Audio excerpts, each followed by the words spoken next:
요한계시록 2장 18절부터 29절 찾으셨으면은 한 목소리로 읽겠습니다. 시작. 두아디라 교회의 사자에게 편지하라. 그는 눈이 불꽃 같고 그 발이 빛난 주석과 같은 하나님의 아들이 이르시되, 내가 내 사업과 사랑과 믿음과 섬김과 인내를 아노라. 내 나중 행위가 처음 것보다 많도다. 그러나 내게 책망한 일이 있노라. 자칭 선지자라 하는 여자 이세벨을 내가 용납하였으니 그가 내 종들을 가르쳐 꾀어 행음하게 하고 우상의 제물을 먹게 하도다. 또 내가 그에게 회개할 기회를 주었으되 자기의 음행을 회개하고자 하지 아니하도다. 볼지어다 내가 그를 침상에서 던질 터이요 또 그와 더불어 간음하는 자들도 만일 그의 행위를 회개하지 아니하면 큰 환날 가운데 던지고, 또 내가 사망으로 그의 자녀들을 죽이리니 모든 교회가 나는 사람의 뜻과 마음을 살피는 자인 줄 알지라. 내가 너희 각 사람의 행위대로 갚아주리라. 두아디라에 남아있어 이 교훈을 받지 아니하고 소위 사단의 깊은 것을 알지 못하는 너희에게 말하노니, 다른 짐으로 너희에게 지을 것은 없노라. 다만 너희에게 있는 것을 내게 올 때까지 굳게 잡으라. 이기는 자와 끝까지 내 일을 지키는 그에게 만국을 다스리는 권세를 주리니 그가 철장을 가지고 그들을 다스려 질그릇을 깨는 것과 같이 하리라. 나도 내 아버지께 받은 것이 그러하니라. 내가 또 그에게 새벽별을 주리라. 귀 있는 자는 성령이 교회들에게 하시는 말씀을 들을지어다. 아멘. 기도하시겠습니다. 사랑과 은혜가 많으신 하나님 아버지, 거룩한 주일 또 우리를 불러주신 것 감사드립니다. 나오지 못할 수밖에 없는 그러한 자들임에도 불구하고 하나님께서 우리를 불러서 모아주시고 주님의 말씀을 듣고 그 꼴을 먹게 해주신 것 감사드립니다. 말씀 가운데 주님의 은혜가 충만할 수 있는 시간 되게 주님 도와주시옵시고 은혜 내려 주시옵소서. 주님 함께 주 믿사옵고 이 모든 말씀 우리 주 예수 그리스도의 이름으로 기도드리옵나이다. 아멘. 우리는 계속해서 요한계시록을 보고 있습니다. 청교도 신학자 존 오웬은 요한계시록에 대하여서 이렇게 커멘트를 달고 있는 것을 발견했습니다. 그는 우선 소아시아의 7교회를 3가지 분류로 나누고 있는 것을 보게 됩니다. 첫 번째 분류는 책망을 듣지 않는 교회고요. 두 번째는 온전히 내쳐질 위험에 있는 교회를 이야기를 하는 것을 보게 됩니다. 그리고 마지막으로 세 번째, 중간 정도의 보통의 책망을 들었던 교회들로 분류하고 있는 것을 보게 됩니다. 우리가 아직 배우지 않았지만 서머나와 빌라델피아 교회는 온전히 칭찬을 받았고요. 또 배우지 않았던 사데와 라오디아 교회는 온전하게 내쳐질 위험에 당하고 있는 것을 우리가 요한계시록을 통하여서 보게 됩니다. 그리고 우리가 계속 배우고 있는 에베소 교회, 그리고 지난 시간에 버가모 교회, 그리고 오늘 나오는 두아디라 교회는 중간 정도의 책망을 받는 교회로 나누고 있는 것을 보게 됩니다. 그는 그러면서 이 세 번째 유형, 그러니까 보통의 책망을 들은 교회들이 어떠한 상태이냐면 영적으로 나태해지면서 세상적인 가치에 물들어 가고 있고 은혜의 역동성과 생명력을 상실하여서 나중에는 결국 어떻게 됩니까? 순종의 열매가 적어진다라고 표현하고 있는 것을 볼 수 있었습니다. 한마디로 말해가지고요, 완전히 내쳐질 정도의 그런 위험은 아니었지만 너희들이 이제 조금만 더 해봐라, 조금만 더 노력하면은 내쳐질 테니까 라고 경고를 받고 있는 그룹이 이 세 번째 그룹, 중간 정도의 책망을 듣고 있는 그러한 교회라는 것입니다. 이 선상에서 두아디라 교회의 오늘 말씀을 여러분이 보시면 되는 것이라는 겁니다. 애가 말을 안 들으면 어떻게 하십니까? 바로 손이 나가요? 그 밉지 않고는, 정말 애가 그 뭐라고 그럽니까? 사람의 화를 돋구지 않고는 바로 손 나가는 게 아니라 어떻게 해요? 참으면서 이를 꾹 악물고, 너 자꾸 그렇게 긁으면은 어떻게 해요? 경을 치고 후회할 줄 알아라 라고 그러면서 참아요. 부모가 경고하듯이 그렇게 참는다라는 것이에요. 경고하면서 참는다라는 것이에요. 오늘 두아디라 교회와 세 번째 중간 정도의 교회들을 향하여서 예수 그리스도께서 이렇게 경고를 하고 있는 것이에요. 그 선상에서 두아디라 교회 이야기를 봐야 되는 것이에요. 역사를 살펴보자면요, 두아디라 교회는 상업적으로 그리고 군사적으로 요충지였어요. 이 동네는 바울이 2차 선교 여행을 할 때에 당시 자주장사였던 누구? 루디아라는 여자가 복음을 영접하였고 그녀의 집에서 두아디라의 교회가 시작된 기록이 사도행전에 있었던 것을 우리가 보게 된다라는 것이에요. 두아디라는 오늘날로 따지자면은 저기 어디입니까? 뭐 시골 구석 골짜기 동네가 아니라 루이비통 매장과 크리스찬 디올 매장이 있는 사통팔달한 명동쯤으로 볼 수 있다라는 것이에요. 왜요? 자주장사 루디아라는 사람이 그곳 출신이라는 것을 볼 때 이 자주는 지금으로 말하면 지금도 자주 보랏빛 천연 염료를 만드는 게 굉장히 힘들고 염색하는 게 쉽지 않다는데 지금으로부터 3000년 전의 시대 때는 보랏빛 염료는 왕과 귀족만 입는 옷이었다라는 것이에요. 그것을 볼 때에 루이비통과 뭡니까? 크리스찬 디올 매장이 있는 그러한 번화한 지역이었다는 것이에요. 두아디라는 양모 옷감과 그것을 당시로는 최고의 기술로 정제하고 보라색을 염색할 수 있는 염료 기술을 가지고 있었고 그것을 왕족과 귀족들에게 팔았고 당연히 일체형 완제품으로 나가기 위하여서 염색업과 거기에 딸린 가죽 장식물을 만드는 공업 그리고 거기에 붙이는 폐물 부치들을 만드는 장식물업 등이 발달한 노동 분화형 상업 중심지였다라고 기록되고 있는 것을 보게 돼요. 그리고 그 다른 그룹들이 명품을 만들기 위하여서 그것을 잘 조율하기 위하여서 상업조합 즉 길드들이 융성했다라고 그렇게 기록하고 있는 것을 보게 돼요. 이 길드라는 것이 뭐냐면은 방금 전에 얘기 들은 것처럼 조합인데 그냥 가입해가지고 회비만 내면은 물건을 팔 수 있게 해주는 것이 아니라요. 회원들 사이에서 자신을 보증할 수 있는 그런 증명을 대야 돼요. 현대에는 인후보증이라든지 연대보증이라든지 그런 보증이 있었는데 이 시대 때는 그런 보증이 있는 것이 아니라 무엇입니까? 사람이 자신의 신뢰를 보여야 돼요. 아직도 중국에 사업하러 들어가려면 무엇을 알아야 한다라고 그렇게 이야기해요? 관시부터 뭡니까? 터야 된다라고 그렇게 이야기를 하잖아요. 이 그리스, 아테네, 로마, 소아시아 지역도 길드라는 것이 일종의 관시가 있었던 것이 같아요. 그래서 어떻게 합니까? 그 관시에 해당하는 그것이 뭐냐면은 바로 그곳에 있었던 신전에 헌납하고 헌물을 드리고 제사를 드리는 것이 일종의 관시로 작용을 했다라는 것이에요. 그리고 길드의 사람들이 모여서 자기끼리 공동체로서 식사를 했고요. 공동으로 회식을 하면서 내가 너희들이 믿을 만한 사람이다. 뒤통수를 치지 않는다라는 것을 보증하지 않으면은 길드에 가입을 시켜주지 않았다라는 것이에요.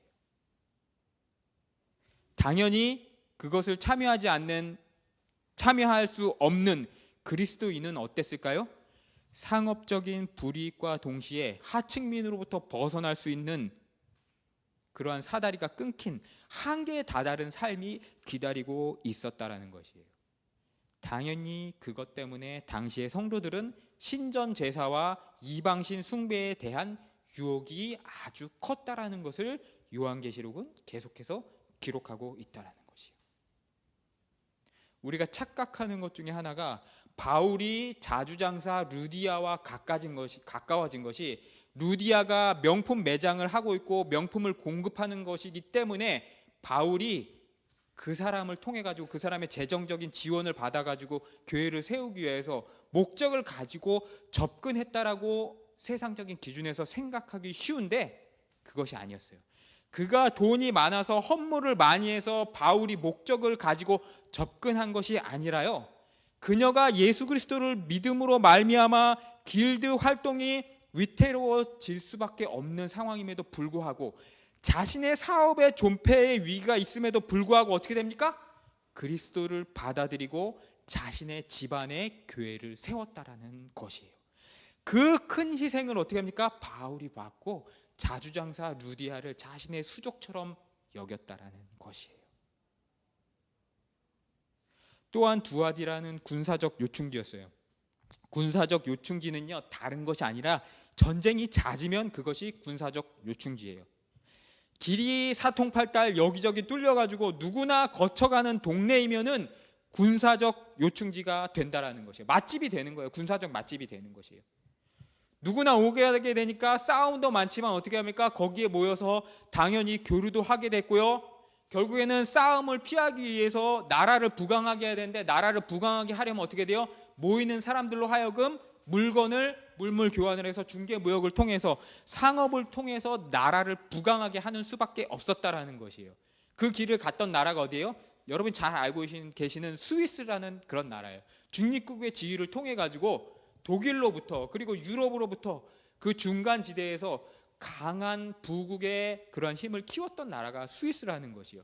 오늘 두아디라도 군사적 요충지, 이리 치우고 저리 치우고, 당시 두아디라는 버가모의 속국이었는데 버가모가 이집트를 치러 나가려고 하면은 어떻게 됩니까? 두아디라를 건드리고 가야 됐고요. 이집트가 또 소아시아 지방으로 터키로 나가려고 하면 어떻게 됩니까? 두아디라를 치고 나가야 했기 때문에 그 열강들 사이에서 빠져나가기 위해서는 어떻게 해요? 상업을 융성이하고 그것을 통하여서 자신의 안위를 지켜야 했다라는 것이에요. 잘 아시다시피 우리나라보다, 조선보다 일본이 더 일찍 개항을 한 것을, 한 발짝 일찍 개항을 하는 것을 우리가 보게 돼요. 왜 그렇습니까?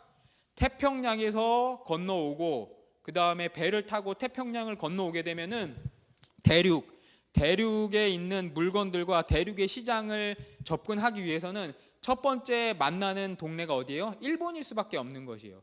그러니까 포르투갈 상인들도 임진왜란 이전에 일본에 도착해가지고 강제로 개항을 해가지고 일본을 무역 기지를 삼았고, 그것을 통해서 일본이 발달했고 조총을 받아들였고, 그 조총을 기반으로 어떻게 합니까? 중국을 정벌하기 위하여서 어떻게 합니까? 조선의 도요토미 히데요시가 쳐들어왔다라는 것이에요. 상업을 받아들여야지만 자기가 부강해진다라는 것을 일본은 알고 있었다라는 것이요. 일제시대 전에도 바로 어떻게 됩니까? 미국과 열강에게 일본 메이지 유신 막부가 개항을 해주게 되고, 그 개항을 해줌으로 말미암아 신식 군대를 받아들였고, 그 신식 군대를 통하여서 중국 청나라를 정벌하기 위해서 어떻게 됩니까? 흥선대원군과 민비에게 문을 열라고 했고, 그 과정에서 민비시의 그 다음에 흥선대원군의 쇄국 정책이 나타났다는 것을 우리가 역사를 통하여서 보고 있다라는 거지. 동일하게 두아디라도 군사적 요충지였기 때문에 문을 열 수밖에 없었고, 상업적으로 분할을 할 수밖에 없었다라는 것이에요. 이렇게 사람이 많이 오가게 되면은 부를 축적하는 이득도 있었지만 당연히 부작용 혹은 동화작용도 나타나게 돼요. 여기저기서 상인이 오가게 되다 보니까 그들이 들여오는 신들이 많아지게 되고, 당연히 종교는 단일 신론이 아니라 혼합주의적 종교 색채가 짙어지게 되는 것을 보게 돼요. 일본이 3만 개가 넘는 신이 있다라고 그러는데 왜 그렇게 신이 많습니까? 그리고 바울이 아덴에 갔을 때 이름 없는 신상까지 섬겼다라고 하는 이유가 무엇입니까? 사통팔달로 발달했기 때문에 여기저기서 이 사람 저 사람, 이 민족 저 민족들이 어떻게 됩니까? 신들을 들여왔기 때문에 그것을 다 받아들이니까 혼합될 수밖에 없었다라는 것이에요.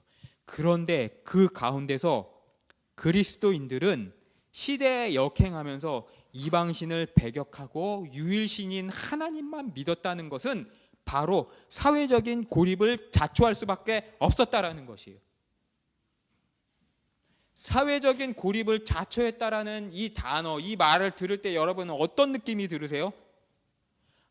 저렇게 피곤하게 살아, 살살 앞으로는 믿는 척하면서 뒤에는 안 들키게 할 거 다 하면 되지 라는 반응이 여러분 안에 있으십니까? 혹은 정말 그리스도인으로서 사는 게 힘들긴 하겠지만 내가 가야 할 신앙으로의 길이겠지, 그러면서 하나님, 성령님 나에게 그 길을 갈 수 있는 힘을 주시옵소서라고 기도가 나오는 그런 느낌입니까? 여러분, 두 느낌 사이에 분명히 여러분이 존재하고 계실 것이에요. 똑같은 유형으로 똑같은 생각으로 당시 소아시아의 교회의 성도들도 내가 하나님을 전적으로 믿고 내 것을 희생하면서 하나님 앞에 나가야 할 것인가, 아니면은 좋은 게 좋은 것, 뭐 저렇게 힘들게 믿어, 그냥 좋은 게 좋은 것으로 믿고 나아갈 것인가 라는 그러한 내적인 갈등이 소아시아 교인들에게 있다는 것을 우리가 확인하고 나아가야 한다는 것이에요. 오늘 존 오웬은 세 번째 유형의 교회들의 또 한 가지 특징적 공통점을 지적하는 것을 보게 돼요. 그 특징은 바로 특정 인물들로 이단이라고 정확히 언급을 하고 있는 것을 보게 돼요. 누굽니까? 전에 보았던 니골라, 발람, 이세벨, 오늘 나오는 이세벨이라는 이 세 사람을 이야기하고 있는 것을 보게 돼요. 니골라와 발람은 저번 시간과 전저번 시간을 통해서 여러분이 알고 있는데, 오늘 이세벨에 대해서 알아볼게요. 이세벨은 공교롭게도 우리가 잘 알고 있는 아합의 왕후 이세벨과 같은 이름을 가졌는데 같은 사람이 아니에요. 혹은 그녀가 빙의 되었다라고 어떤 사람들이 이야기하는데 그것도 아니에요. 그렇지만 똑같이 하나님의 교회, 하나님의 공동체에 우상을 들여온 그러한 역할을 한 것은 똑같은 것은 맞아요. 이 두아디라의 이세벨이라는 여인은 역사 속에 알려진 것으로는 연설에 큰 재능을 가지고 있는, 말을 잘하는 그러한 여자였다라고 그렇게 이야기를 해요. 그런데 이 여자가 교회 안에서 설교를 하면서 다 안에서 이제 말을 잘하니까 설교의 자리에 세워주게 되는데, 설교단에 올라가서 어떠한 설교를 하게 되냐면은 로마의 신앙과 그리스도교의 예수 그리스도를 믿는 그 신앙을 어떻게 합니까? 서로 합칠 수 있다라고, 교묘하게 합리화하는 그런 복음의 타협의 가능성이 있는 것처럼 그런 설교를 했다라고 이야기를 하는 것을 보게 돼요. 그래서 어떻게 됩니까? 오늘 요한계시록 2장 18절부터 29절에서 뭐라고 이야기하고 있어요? 종들을 꿰어 행음하게 했다라고 기록하고 있는 것을 보게 돼요. 이 행음이 문자적으로 사람들이 이방신에서 창기들과 몸을 합하는 것도 이야기를 하지만, 신학적인 의미에서 무엇이에요? 로마의 신앙과 그리스도를 믿는 것, 길드의 삶과 길드에서 헌물하고 길드에서 예배드리는 것과 하나님께 예배드리는 것을 같이 할 수 있다라는 것을 두아디라의 여선지자 이세벨이 이야기하고 있었다라는 것입니다. 그런데 이것은 지금도 마찬가지예요. 유별나게 문 열고 예배드리다가 매를 자초한다라고 교회가 교회를 향하여서 함부로 그리스도의 몸된 형제들을 향하여서 판단하고요, 정치적으로 서로 헐뜯고 물어뜯는 상황이 기독교 안에 벌어지고 있어요. 세상의 군주와 하나님을 동일하게 균형되게 믿는 것이 무엇입니까? 올바른 것이다, 올바른 생각을 가지고 있는 것이다. 그런데 너희들은 왜 유별나게 하나님만 믿는다라고 하고 교회를 그렇게 열고 힘들게 하고 교회를 욕먹게 하는 것이냐라고 그렇게 서로 삿대질하면서 싸우고 있는 그러한 상황에 빠져 있는 것이에요. 두아디라 교회도 이러한 혼란을 겪고 있었어요. 예수 그리스도를 유별나게 믿지 말고 로마의 권력, 절대 권력에도 무엇입니까? 섰고, 그리스도의 신앙로 섰고, 좋은 게 좋은 것으로 믿는 것이 복음 전파에 더 훌륭한 도구로 사용될 수 있다라고 이야기하는 자가 바로 이세벨이었다라는 것이에요.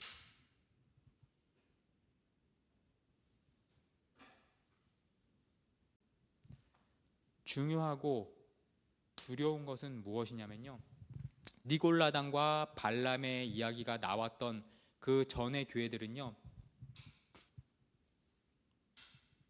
니골라당이 에베소 교회 안에 들어왔을 때 에베소 교회는 온전히 그 니골라당을 몰아내기 위해서 싸웠고 몰아냈어요. 근데 그 몰아내는 과정에서 무엇을 잃어버렸어요? 사랑을 잃어버렸기 때문에 어떻게 됩니까? 책망을 받았는데, 버가모 교회는 발람의 교훈을 따르는 사람들이 다 따르는 것이 아니라 어떻게 합니까? 일부 몇몇의 신자만 따라서 책망을 받았는데, 오늘 나오는 두아디라 교회는 누가 로마 황제를 숭배하고 이방 신전에 절하는 것을 받아들이고 설파했어요? 목회자가 했다라는 것이에요. 그것이 오늘 시대에 우리 교회를 향하여서 주고 있는 하나님의 깨달음과 교훈이라는 것이에요. 오늘의 한국교회 강단의 목회자를 보세요. 교회 안에 성도들이 염과 염소로 갈리는 것이 아니라 강단의 목회자들도 갈리는 세대를 보게 돼요. 어쩌면 이것이 하나님의 섭리일지도 몰라요. 알곡과 가라지를 가르시는 하나님이 목회자 중에서도 성경과 완전히 반대되는 세상의 진리를 섞어서 말하면서 성도들을 염소의 편으로 끌고 가는 그러한 목회자가 있다라는, 자칭 선지자 무리가 있다라는 것을 우리에게 보여주고 있지 않나 깨달아야 한다라는 것이에요. 좋은 게 좋은 것이 아니라 그들이 바로 두아디라 교회의 이세벨, 여선지자 이세벨과 같은 자들이 아닌가 분별하는 영을 가지고 오늘 이 시간 돌아봐야 한다라는 것이에요. 왜 이런 일들, 자칭 선지자라는 자들이 교회 안에, 소아시아 교회, 두아디라 교회 안에 쉽게 일어나게 되었을까요? 이것은 결국 모든 근원이 로마의 강력함이라는 그 시각적 위대함, 시각적 강력함에서 나왔다라는 것이에요. 로마의 신앙 앞에, 신전 우상 숭배 앞에 굽혔던 자들은 결국 하나님보다 교회를 박해하는, 영원히 갈 것 같았던 로마 제국의 그 웅장함에 영원히 잠식당하고 있었다라는 것이에요. 모든 길은 로마로 통하였고, 마침 소아시아의 7교회들도 그 로마의 대로 아피아 가도라고 하는데 2000km에 걸친 그 아피아 가도의 각지의 요지에 어떻게 됩니까? 교회를 세우고 있었어요. 거기에 교회를 세운 이유는 이들이 복음을 편만하게 전하기 위하여서 치안적으로 좋고 고속도로가 뻥 뚫려 있는 그곳에 교회를 중심으로 틀고 앉아 있으면은 편만하게 교회의 복음이 전해지리라고 생각하고 계산하고 앉았는데, 그 로마의 중심지 그 길에 앉아서 복음을 전하다가 결국엔 어떻게 됩니까? 로마의 문화에 영혼을 잠식당하였다라는 것이에요. 로마의 시각적 웅장함에 영혼을 잠식당하였다라는 것이에요. 사랑하는 성도 여러분, 우리 한국교회가 지금 우왕좌왕하고 있는 이유도 다른 것이 아니에요. 세상의 권력과 그 세상의 권력의 웅장함에 잠식되고 있지 않나 우리가 돌아봐야 한다라는 것이에요. 사단은 여러 가지 유혹과 권력과 재물을 동원하여서 성도들을 괴롭히고, 너희가 우리에게 굽히면은 너희에게 하는 박해를 우리가 그만하겠다라고 유혹하는 것을 보게 돼요. 그것은 사탄의 본성이라 어쩔 수가 없어요. 그런데 더 큰 문제는 무엇이냐면요, 맞는 사람이 문제예요. 두드려 맞는 사람이 문제예요. 동네에 힘센 깡패가 때리는데 네가, 우리가 어떻게 합니까? 한국교회가 맞을 짓을 해서 맞는 것이다, 우리가 개독교라서 맞는 것이다 라고 하는 세월이 지금 세월이라는 것이에요. 때리는 시어머니보다 말리는 시누이가 미운 것이 바로 이것이라는 것이에요. 자칭 그리스도인이라, 자칭 목회자라고 이야기하고 있는데 복음의 야성을 잃어버렸고요, 자기만 잃어버린 것으로 끝나는 것이 아니라, 왜 너는 그렇게 유별나게 믿느냐? 우리와 같이 되라. 네가 그렇게 유별나게 믿으니까 복음이 전해지지 않고 사람들이 믿지 않는 것이다 라고 이야기하는 것, 그것이 오늘 두아디라 교회의 자칭 선지자라고 하는 무리들의 행태라는 것입니다. 기독교가 배타적이다, 편협하다라고 하는 그 손가락질이 무서우세요? 여러분, 우리는 아직 하나님을 온전히 닮지 못했어요. 연약한 존재예요. 그런데 무슨 자꾸 하나님 외에 세상 것을 자꾸 담으려고 하셔요? 엄마 젖을 먹어야 하는 놈이 자꾸 과자 맛이 들어가지고 쭉쭉쭉 되면 어떻게 합니까? 결국 한 대 맞는 것밖에 없어요. 여러분 잘 알고 계실 거예요. 우리는 아직 신앙적으로 자라야 되는 상황인데 왜 세상 것을 자꾸 담고 세상 것을 자꾸 포용하는 쪽으로 나가려고 하느냐는 것이에요. 그것이 바로 사단의 괴략인데 그것을 깨어있지 못한 자들이 받아들이게 하려고 한다라는 것이에요. 우리는 영적인 환자예요. 겨우 이제 예수 그리스도께서 우리를 구원해 주셨어요. 그리고 침상에 누워서, 교회라는 침상에 누워서 링게루로 포도주를 공급받고 있는 사람들이에요. 이제 조금 살만하니까 술이 땡겨요. 술이 땡긴다고 해가지고 나 링게루에다가 알코올 좀 넣어주세요 라고 하면은 맛은 좋겠지만 그 알코올을 거기다 집어넣은 사람이 살아남을 수 있습니까? 복음이 희석되고 복음이 타협하고 복음이 편협하지 않는다라는 그 이야기는 결국 영적으로 죽은 환자와 같은 우리들이 그 교만함으로 말미암아 결국에는 우리의 영이 죽을 수밖에 없다라는 그 교훈을 우리가 두아디라 교회를 통하여서 깨닫고 나가야 한다라는 것이에요. 오늘 우리는 코로나19라는 전염병의 시대를 살고 있습니다. 이것으로 인하여서 어떤 교회는 영적으로 퇴보하여서 하나님으로부터 내쳐질 것이에요. 그리고 점진적으로 후퇴해가는 그러한 교회들도 있을 것이에요. 그리고 더 나아가서는 죽은 상태의 교회, 그리고 문 닫는 교회들도 있게 될 것이에요. 그러나 반면 진정한 교회, 두아디라 교회를 향하여서 꾸짖으시는 그 말씀을 깨닫고 그 길을 돌리는 교회들은 시험 가운데도 영적인 생동감을 가지고 새 언약의 약속을 굳게 붙잡아서 시냇가에 심은 나무처럼 푸르게 될 것을 우리는 믿고 나아가야 한다는 것이에요. 그것을 믿고 돌아가시는 저와 여러분이 되시기를 주님의 이름으로 축원하며 오늘 설교를 마치도록 하겠습니다. 우리 함께 기도하시겠습니다. 사랑과 은혜가 많으신 하나님 아버지, 오늘 두아디라 교회를 통하여서 영적으로 행음하는 것, 특히나 목회자들이 앞서 나서서 영적으로 행음하는 것이 얼마나 큰 죄임을 오늘 우리가 깨닫게 하신 것 감사드립니다. 우리는 어린아이고 우리는 아직도 환자입니다. 세상과 타협하고 세상과 잘 지내는 것이 문제가 아니라 우리의 죽었던 영혼부터 예수 그리스도로 말미암아 복음으로 말미암아 세워야 되는 그러한 부족한 자임을 오늘 시간 깨닫고 나가게 주님 도와주시옵시고 은혜 내려 주시옵소서.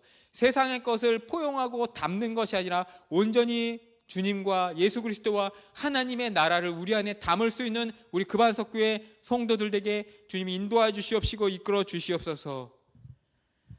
지금 우리 주 예수 그리스도의 은혜와 하나님 아버지의 만극하신 사랑과 성령님의 감화 강동 인도 교통하심의 역사가 두아디라 교회의 선지자 자칭 선지자 이세벨을 본받지 않고 하나님의 백성으로서 올바른 삶과 하나님을 닮고 나가기 원하는 우리 백성들 머리 위에 지금으로부터 영원토록 함께 있을지어다. 아멘. 사랑이